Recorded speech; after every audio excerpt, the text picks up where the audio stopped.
अस्सलाम वालेकुम जी। आज के ट्यूटोरियल में हम लोग सीखेंगे कि किस तरह से हम लोग पीएचपी के कोड्स को इस्तेमाल करते हुए माई एसक्यूएल की डेटाबेस से कनेक्ट होकर उधर से डाटा अपने वेब पेज पे किस तरीके से हम लोग डिस्प्ले करवा सकते हैं। ये सबसे पहले मैं आपको ये दिखा दूं कि मेरे पास ये डेटाबेस मौजूद है जिसका नाम है क्लासिक मॉडल्स, और इसमें हम ये टेबल ले लेते हैं कस्टमर्स। इसके अंदर जाएं तो इसके अंदर ये वाली फील्ड्स कॉलम्स मौजूद हैं और इसके अंदर ये डाटा मेरे पास इस टेबल में तकरीबन 122 रोज़ हैं जिनको मैं डिस्प्ले करवा सकता हूँ। तो शुरू करते हैं जी। पीएचपी के अंदर पीएचपी कोड्स के अंदर आके सबसे पहले मैं कुछ वेरिएबल्स बना लूँगा जिनके अंदर मैं इंफॉर्मेशन स्टोर करूँगा डेटाबेस के मुतालिक। यानी मेरा डेटाबेस का सर्वर कौन सा है, क्योंकि मेरा लोकल कंप्यूटर ही मेरा डेटाबेस का सर्वर है, इसलिए मैंने लोकल होस्ट या 127.0.0.1 लिख दिया। डेटाबेस का नाम क्या है, मैंने अभी आपको थोड़ी देर पहले बताया मेरी डेटाबेस का नाम क्लासिक मॉडल्स है। यही नाम मैं इधर लिखता हूँ, क्लासिक मॉडल्स। डेटाबेस का यूज़र नेम जो कि रूट है, और डेटाबेस का पासवर्ड जो कि कुछ नहीं, ब्लैंक है। डेटाबेस की कनेक्टिविटी के लिए हम लोग जो पीएचपी का फंक्शन इस्तेमाल करेंगे वो होगा MySQL i_connect। अच्छा, ये बात ज़हन में रखिएगा कि MySQL i पीएचपी की एक एक्सटेंशन होती है जो कि आपके सर्वर पे इंस्टॉल होनी चाहिए। बाय डिफ़ॉल्ट वैसे तो आजकल तकरीबन हर सर्वर में ये इंस्टॉल होती है। अगर ये नहीं होगी तो ये कोड एरर देंगे। चले मैं देखता हूँ। मैंने अभी थोड़ी देर पहले ही अपना ये सर्वर इंस्टॉल किया है जिसको हम लोग जैम्प सर्वर बोलते हैं। ये तो मैं देखता हूँ कि क्या आया मेरे इस जैम्प सर्वर के ऊपर MySQL i by default install है या नहीं है, तो मैं फिर इसको इनेबल करूँगा जी। MySQL i कनेक्ट के अंदर सबसे पहले हम लोग डेटाबेस का सर्वर बताते हैं कौन सा है। दूसरे पैरामीटर पे हम लोग डेटाबेस का यूज़र बताएंगे। तीसरे पैरामीटर पर डेटाबेस का पासवर्ड बताएंगे, और चौथे पैरामीटर पे जो कि ऑप्शनल है, ये काम आप बाद में भी कर सकते हैं मगर हम यहीं कर लेते हैं, डेटाबेस का नाम बताएंगे कि किस डेटाबेस से हम लोग कनेक्ट हो रहे हैं। और इस कनेक्टिविटी को एक वेरिएबल बनाकर कनेक्शन उसमें सेव कर लेते हैं। इतना कोड मैं एग्जीक्यूट करके देखता हूँ, रिफ्रेश। कोई एरर नहीं आया, इसका मतलब है कि मेरे पीएचपी के कोड्स इस सर्वर के साथ सक्सेसफुली कनेक्टेड हैं। अगर मैं कोई चीज़ बदलता हूँ, यानी मैं डेटाबेस के नाम चेंज कर देता हूँ, 2 लिख देता हूँ, अब इस नाम की डेटाबेस तो है नहीं, तो देखते हैं कि क्या होगा। ये एरर आ गया, और एरर भी आप देख सकते हैं, अननोन डेटाबेस क्लासिक मॉडल्स 2, क्योंकि इस नाम की डेटाबेस नहीं है। मैं वापस डेटाबेस का नाम ठीक करता हूँ और डेटाबेस कनेक्ट हो गई। चलिए, अब मैंने क्यूरी लगानी है। मैंने सारे रिकॉर्ड्स जो कि कस्टमर्स के टेबल में मौजूद हैं इनको लेके आना है। जो क्यूरीज़ हैं, मैं यहाँ पे मैं एक टूल है जिसका मैं इस्तेमाल करता हूँ डेटाबेस को मैनेज करने के लिए। इसका नाम है हैडी SQL। यहाँ पे मैं क्यूरी लगाता हूँ। पहले सेलेक्ट स्टारिक फ्रॉम कस्टमर्स। इस क्यूरी को रन करते हैं तो ये देखेंगे रिज़ल्ट आ गया 128 रोज़। अच्छा, यही क्यूरी मैं यहाँ से कॉपी करता हूँ और एक वेरिएबल बनाता हूँ, उसमें ये क्यूरी लिख देता हूँ। अब मैंने ये क्यूरी रन करनी है। उसके लिए कनेक्शन का जो वेरिएबल है उसके अंदर एक मेथड होता है क्यूरी, उसके अंदर ये क्यूरी एग्जीक्यूट कर दी और इसका रिज़ल्ट वेरिएबल रिज़ल्ट में सेव कर लेंगे। अब मैं देखता हूँ यहाँ तक हमारा ये स्क्रिप्ट काम कर रहा है कि नहीं। मैं पेज पर आता हूँ, रिफ़्रेश करता हूँ, ये देखें कोई एरर नहीं आया। इट्स मीन ये वाली क्यूरी मेरी सक्सेसफुली एग्जीक्यूट हो चुकी है। अब मैंने ये रिज़ल्ट जो है ये डिस्प्ले करवाना है HTML के एक टेबल की शक्ल में। उसके लिए मैं PHP का ब्लॉक बंद करता हूँ और HTML का कोड लगाता हूँ। HTML के बॉडी टैग में आकर मैं टाइटल में लिख देता हूँ DB डाटा, बस इतना लिख देते हैं। इस पर रिफ्रेश करें तो ये देखें यहाँ टाइटल चेंज हो चुका है।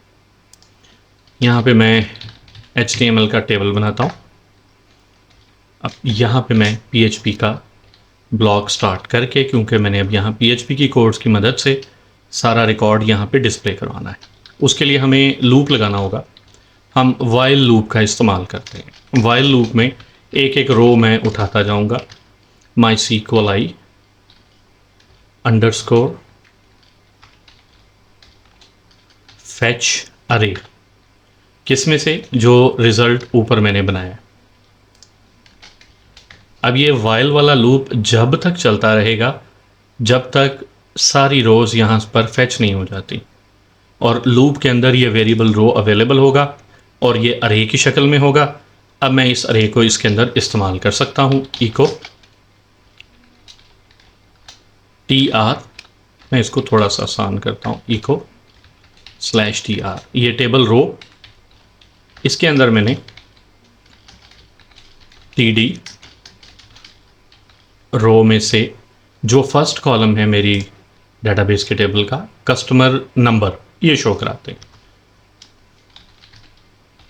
कस्टमर नंबर td बंद की, फिर इसकी एक कॉपी ली। दूसरा कॉलम आप देख सकते हैं कस्टमर नेम, इसको मैं शो करता हूँ। इतना रिज़ल्ट हम लोग एग्जीक्यूट करके देखते हैं कि क्या आता है। ब्राउज़र पे आएँ, फ्रेश करें तो ये देखें कस्टमर नंबर और कस्टमर नेम, ये दो चीज़ें डिस्प्ले हो गई। और कोई कॉलम सारे हमें डिस्प्ले करवाने की ज़रूरत नहीं होती। नॉर्मली हम इसमें से फ़ोन नंबर, उसका ईमेल वाला कोई कॉलम नहीं है।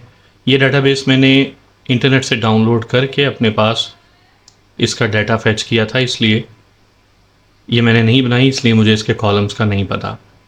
जी, मैं फ़ोन नंबर और सिटी, ये दो इन्फॉर्मेशंस मैं स्टोर करवा, ये डिस्प्ले करवा लेता हूँ।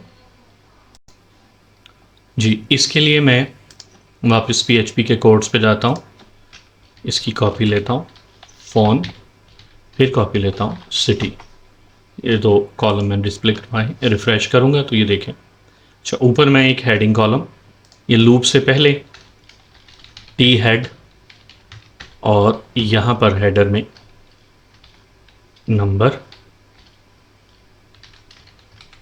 Name, phone,